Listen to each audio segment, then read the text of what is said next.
Olá, caro aluno. Seja bem-vindo à videoaula da disciplina Administração Pública Contemporânea e as Singularidades Brasileiras do curso de especialização em Gestão de Pessoas com ênfase em Gestão por Competência. Nesta videoaula, iremos apresentar alguns aspectos relevantes que ajudarão você a avançar nos estudos da unidade temática 2 da disciplina e que vai tratar sobre os seguintes temas, conforme indicado a seguir. Para facilitar a sua reflexão sobre esses conteúdos, nós elaboramos algumas perguntas norteadoras. Como se deu o processo de institucionalização do Estado e da administração pública no capitalismo internacional? Como o conceito de políticas públicas ganha destaque como manifestação das ações estatais? Como a concepção de administração pública racional tem impactado na formação e desenvolvimento da administração pública brasileira? Quais as principais características da reforma do Estado na contemporaneidade? Como essas mudanças têm repercutido na administração pública brasileira e quais os principais desafios e perspectivas da administração pública brasileira com a reforma do Estado. Vamos iniciar nossa aula apresentando uma síntese do conceito de administração pública no capitalismo moderno e contemporâneo, utilizando como referência a discussão sobre a natureza da ação estatal já visto na unidade anterior. Qual a concepção do Estado e de suas relações com a sociedade? Qual o direcionamento das ações públicas ou das políticas públicas? Como a administração pública tem se estruturado para dar conta dos padrões recentes de produções públicas? Como o Estado tem se qualificado para dar conta das responsabilidades assumidas junto à sociedade? E, por fim, como o Estado tem se estruturado para ampliar sua capacidade de financiamento da produção pública na contemporaneidade? No livro didático e na videoaula anterior, você observou que o Estado e, consequentemente, a administração pública não atua espontaneamente, mas responde a demandas específicas por parte da sociedade, o que implica que essa atuação vai estar condicionada a determinadas concepções que irão redundar no que se convencionou denominar de Estado mínimo ou Estado intervencionista. Isso significa que você deve considerar que a concepção do tamanho, papel e funções do Estado vão determinar, portanto, qual o nível de abrangência das ações públicas, ou seja, qual o tamanho da administração pública. Em síntese, o tamanho do Estado determina o tamanho e funcionalidades da administração pública, que, por sua vez, determina a concepção das políticas públicas, conforme você pode ver na figura apresentada na vídeo. Com base nessa discussão preliminar, podemos agora refletir sobre outro conceito fundamental para essa disciplina e para a sua formação nesse curso, o conceito de políticas públicas. Entender o conceito de política pública não é algo difícil, mas compreender o caráter público dessas ações é que tem sido o grande problema das sociedades capitalistas e da brasileira em particular. Para facilitar sua compreensão, apresentamos um quadro contendo uma breve síntese sobre esse debate. O que são políticas públicas? São diretrizes, princípios norteadores de ação do poder público, podem também ser vistos como regras e procedimento para as relações entre o poder público e a sociedade, assim como pode ser também visto como mediação entre atores da sociedade e do Estado. Qual o caráter público das políticas públicas? Aí você vai observar que nem sempre as políticas públicas têm caráter de bem público. A maioria das ações governamentais tem caráter privado, visto defender interesses de grupos sociais dominantes. Para ajudá-lo a refletir melhor sobre estas questões, apresentamos algumas perguntas que poderão facilitar seu entendimento. Em sua opinião, as atuais ações lideradas pelo Estado representam os anseios concretos da população, ou pelo menos da maioria do povo? Pode tomar como exemplos o Estado brasileiro ou qualquer outro Estado. Com base em sua resposta, continue aprofundando sua reflexão sobre o tema. Você acha que as políticas públicas foram construídas coletivamente ou apenas legitimadas por órgãos de representação social? Será que se as políticas públicas tivessem um caráter de representação dos interesses da maioria da população, a capacidade e qualidade de atendimento das demandas da sociedade não estariam em uma melhor condição? Bem, agora que você já refletiu um pouco mais sobre a complexidade da concepção e práticas da administração pública e da produção pública, o convidamos a estudar sobre a evolução do Estado e da administração pública no Brasil. Nesse momento, convidamos vocês para reconhecer nossas singularidades. Falar e refletir sobre nossa própria história é muito importante, não apenas como estudioso, mas principalmente como cidadão, pois nos possibilita conhecer e reconhecer nossos processos históricos. Ao observar as imagens indicadas no vídeo, você poderá fazer uma rápida, porém relevante revisão histórica sobre a formação do Estado e da sociedade brasileira. Primeira imagem são as caravelas, que refletem a chegada dos portugueses e que revelam que nós somos uma colônia de exploração. A segunda imagem é a imagem da independência do Brasil, que nos torna uma nação institucionalmente reconhecida como país. A terceira imagem é da República Brasileira, quando nós nos tornamos um país formalmente democrático. A quarta imagem é a imagem do quadro de Tarsila do Amaral, que reflete a diversidade da sociedade brasileira nos anos 20 e 30 e que demonstram como é difícil a formação do Estado brasileiro. E a última imagem, que é uma caricatura, mas, na verdade, ela reflete muito bem o caráter do povo brasileiro, que é a imagem do livro de Mário de Andrade, chamado Macunaíma. O conjunto de imagens revelam aspectos singulares que marcaram e continuam a marcar o conceito do Estado e da sociedade no Brasil, e explicam as razões, em parte, das relações entre Estado e sociedade são ainda mais complexas e perversas no nosso país. Não podemos esquecer, portanto, que nossa nação, nosso Estado e, por consequência, nossa administração pública está condicionada, desde a origem do processo de colonização e do processo de independência política, a diversos níveis de situações históricas próprias do capitalismo internacional e das repercussões desse movimento nos processos sócio-históricos nacionais. O resumo dessas análises iniciais nos estimula a provocar você a refletir sobre a seguinte afirmação: Brasil, um Estado-nação a ser construído. Com base nessa afirmação, você pode admitir uma conclusão conforme indicado no vídeo. A história passada, recente e futura da formação do Estado e da sociedade brasileira ainda encontra-se em processo de construção. Essa conclusão representa não apenas o reconhecimento do processo sócio-histórico, que não se concluiu, visto ser fruto da própria dinâmica das relações sociais, mas é importante ressaltar que ainda há muito a ser feito pela sociedade para que possamos cumprir ou redefinir as bases de relações sociais mais justas e inclusivas. Para facilitar seus estudos, vamos aprofundar a análise da formação do Estado e da sociedade brasileira a partir dos anos de 1930, momento em que se inaugura o que se classificou como Revolução de 30. Ainda que a denominação revolução seja um exagero da nossa historiografia, pois não existem evidências de luta ideológica que refletisse transformações substanciais nas estruturas da sociedade brasileira, não podemos desconsiderar esse momento histórico importante por duas razões principais.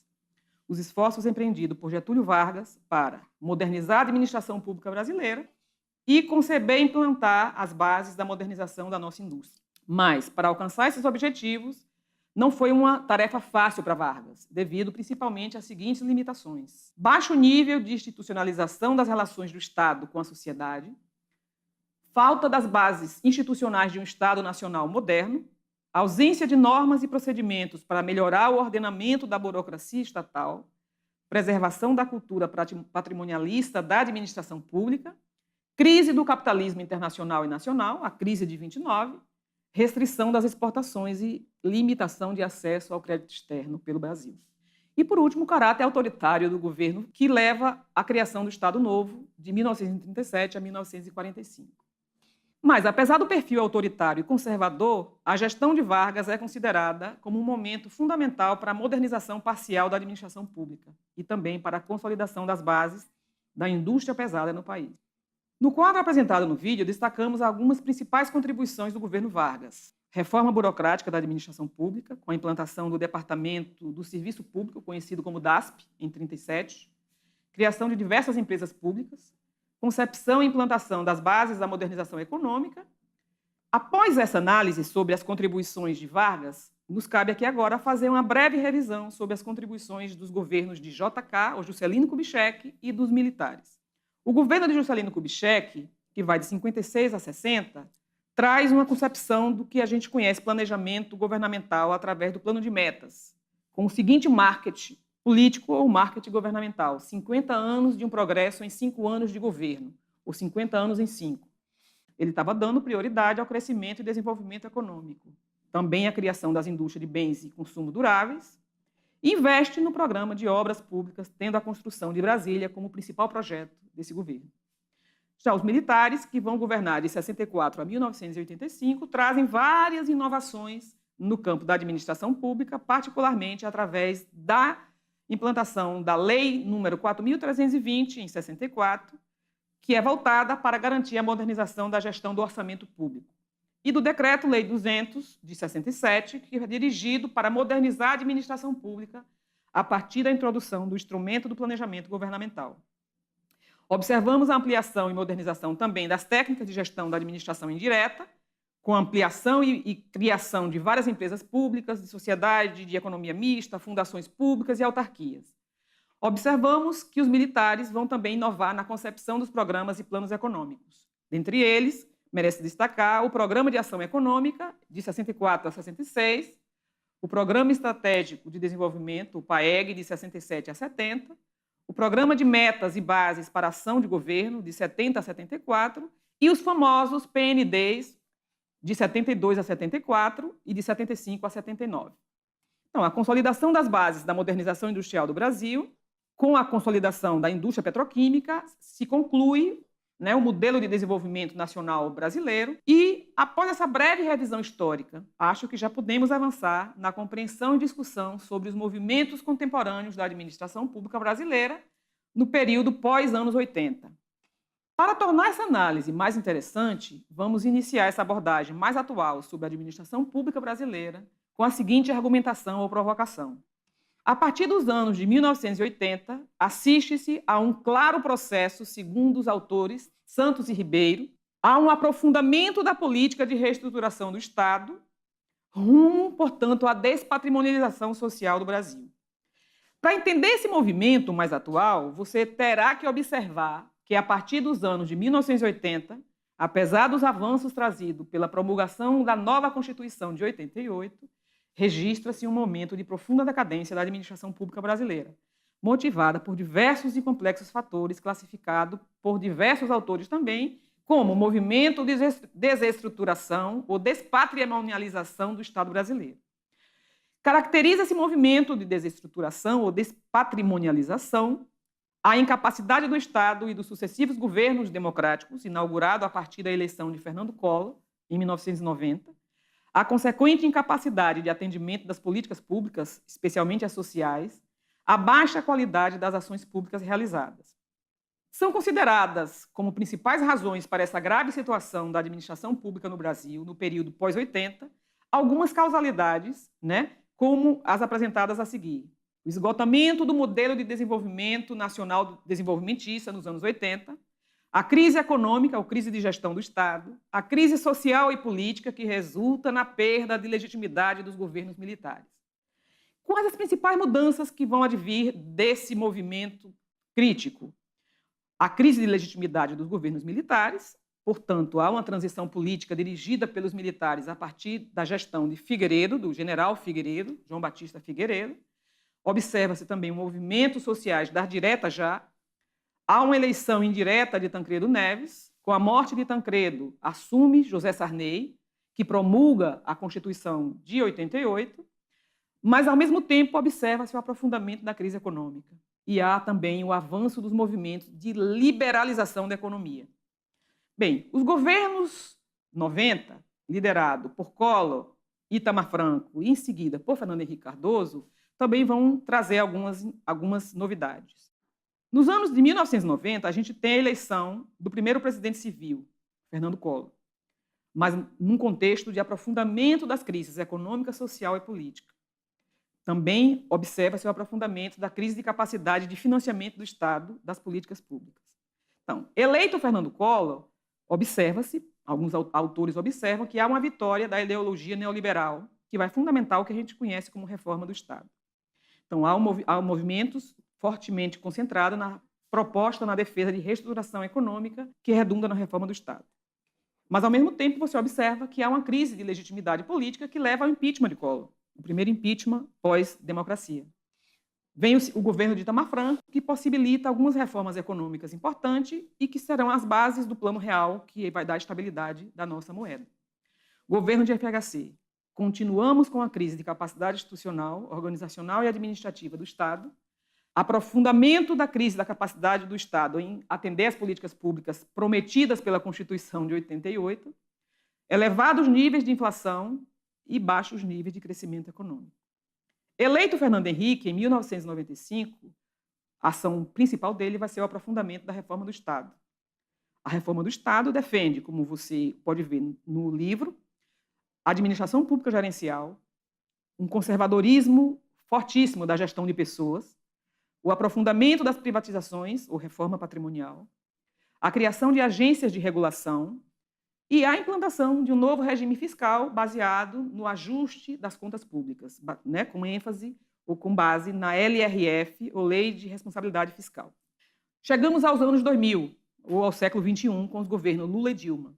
O que a gente observa? Manutenção de elevados níveis de pobreza, sucateamento da capacidade institucional, organizacional e administrativa do Estado, baixa capacidade de investimento do Estado brasileiro, aumentos fortes dos níveis de endividamento do Estado e também observamos uma crise moral com o aumento das evidências dos níveis de corrupção no país. Eleitos Lula e Dilma, estes ampliam políticas sociais. Observamos, portanto, uma modernização bastante expressiva na gestão de políticas sociais através da criação do Ministério do Desenvolvimento Social, o MDS, da criação dos Conselhos de Políticas Públicas e outros instrumentos de participação social na gestão de políticas públicas. Observamos também a ampliação de concursos públicos e do aumento do salário dos servidores. Observamos uma mudança significativa na gestão de pessoas, com ênfase na gestão por competências, onde surge nosso curso, introdução de instrumentos de controle social da gestão pública, inclusão das classes C e D na renda nacional e o aprofundamento do processo de moralização da administração pública. Cabe destacar, em síntese, a ampliação das políticas sociais, que foi a principal marca dos governos Lula e Dilma. Após a apresentação resumida sobre a evolução histórica e atual sobre a administração pública brasileira, sugerimos que você reflita sobre as seguintes questões. Quais os principais desafios e perspectivas da administração pública brasileira na atualidade e no futuro? Para responder a esses desafios e atender às expectativas e necessidades da sociedade, é necessário que você avalie também qual o papel e potencial capacidade do sistema político brasileiro avançar no processo de modernização da máquina pública ou da administração pública, com o objetivo de capacitar o Estado a atender adequadamente às novas demandas advindas da Constituição Federal de 88. E também é preciso que você reflita sobre qual a real e potencial capacidade institucional, organizacional e administrativa do Estado brasileiro para enfrentar os desafios da eficiência, da eficácia e da efetividade da oferta de bens e produtos públicos dentro do conceito de reforma do Estado, que é o que nos orienta hoje. Bem, chegamos ao final desta videoaula e avaliamos que você está preparado para avançar nos conteúdos da nossa última unidade temática, que trata justamente do tema responsabilização da administração pública e dos seus agentes. Nos encontramos na próxima videoaula.